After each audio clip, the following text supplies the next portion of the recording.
Buenos días, en este video vamos a presentar un ejemplo de aplicación del primer principio de la termodinámica a través del siguiente problema, el cual nos dice un caudal másico de aire fluye en estado estacionario a través de un compresor y un intercambiador de calor, como son mostrados en la figura, y considerando despreciables los intercambios de calor con el medio, así como también las variaciones de energía cinética y potencial, calcule la potencia consumida por el compresor, la eficiencia adiabática del compresor y el caudal másico de agua que circula por el intercambiador de calor. Entonces, en este caso vamos a tener como datos la corriente 1 es la entrada de aire al compresor, tiene una presión de 96 kilopascales, una temperatura de 300 grados Kelvin y un caudal volumétrico de 26.91 metros cúbicos por minuto. La corriente 2, la salida del compresor, tiene una presión de 263 kilopascales, una temperatura de 408.8 grados Kelvin y la salida de aire del intercambiador de calor va a tener una presión también de 263 kilopascales y una temperatura de 350 grados Kelvin. Por el lado de la corriente de agua en el intercambiador de calor, tenemos la corriente 4 de entrada al equipo, una presión de 1 bar y 298 grados Kelvin. Mientras que la salida de agua del intercambiador va a estar también a 1 bar y 313 grados Kelvin. Como datos adicionales tenemos el CP del aire, el cual vamos a poder suponer constante en 1.005 kJ sobre kilogramos Kelvin, y el CP del agua, también constante, 4.187 kJ sobre kilogramos Kelvin. Entonces, nuestro primer cálculo, el de potencia consumida en el compresor, vamos a plantear el primer principio de la termodinámica, en el cual sabemos que el calor involucrado en el compresor más el trabajo de eje va a ser igual al caudal másico por las diferencias de entalpía, de energía cinética y de energía potencial. En este caso, como nos dice el enunciado, vamos a considerar despreciables los intercambios de calor con el medio ambiente y a su vez no tenemos motivos para suponer apreciable a los cambios de energía cinética y potencial, con lo cual también los vamos a poder despreciar. De esta manera obtenemos que el trabajo de eje o de circulación del aire va a estar dado por el cambio en la entalpía que se produce entre la entrada y la salida.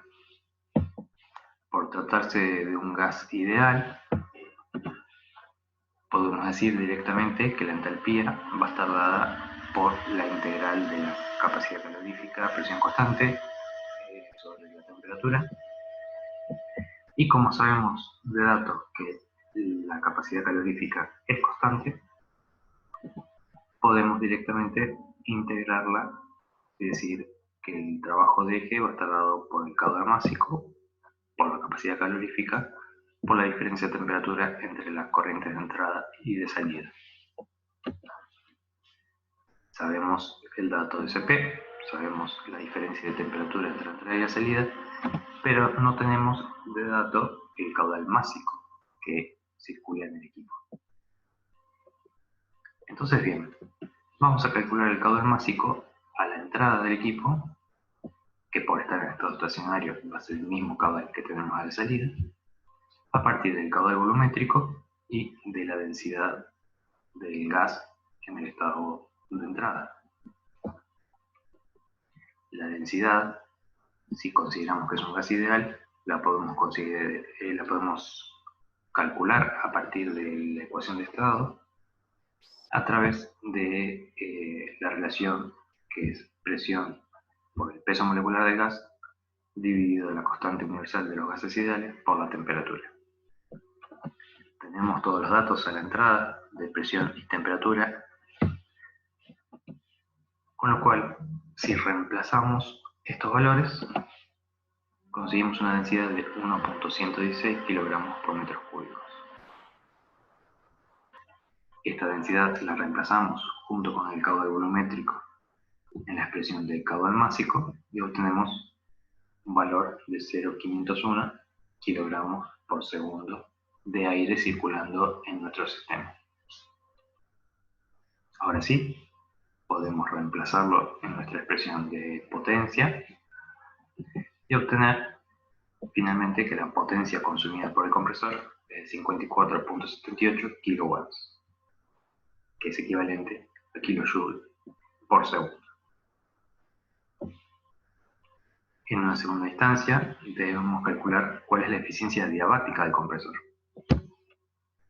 Esta eficiencia va a estar dada por el trabajo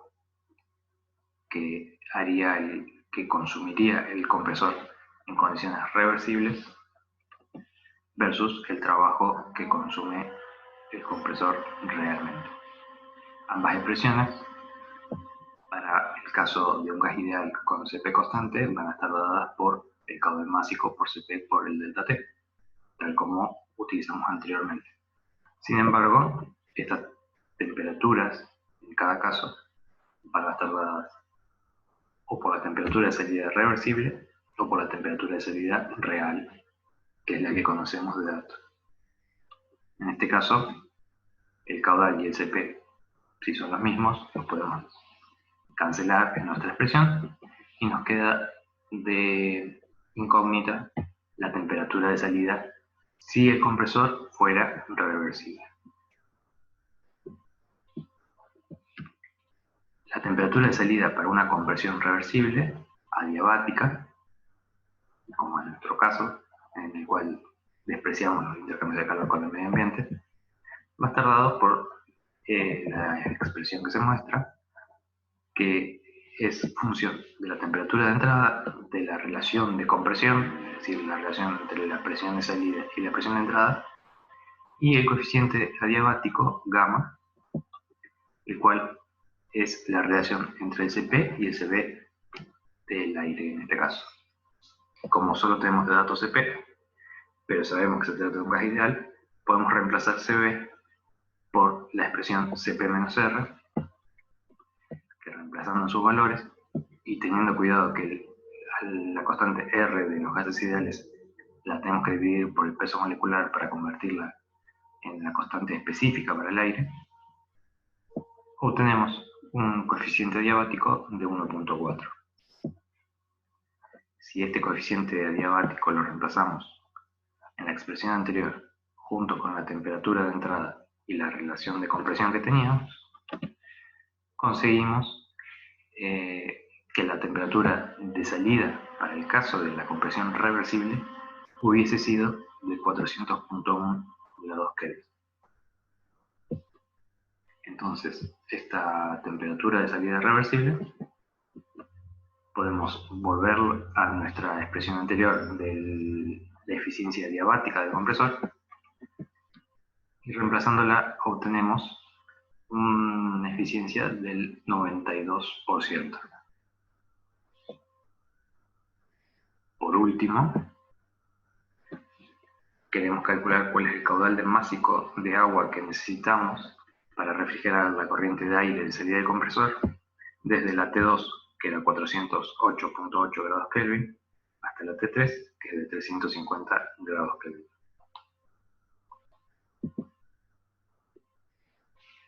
Para eso vamos a plantear el primer principio para cada lado del intercambiador, es decir, tanto para el aire como para el agua. Y en cada caso vamos a poder suponer, por un lado, que no tenemos un trabajo de circulación. Y además, al igual que antes, podemos despreciar los cambios de energía cinética y potencial en las corrientes, tanto de aire como de agua. Si no hay pérdidas de calor en el medio ambiente, como habíamos dicho anteriormente, el calor cedido por el aire en su enfriamiento tiene que ser igual al calor que recibe el agua, que se va a estar calentando. Vemos que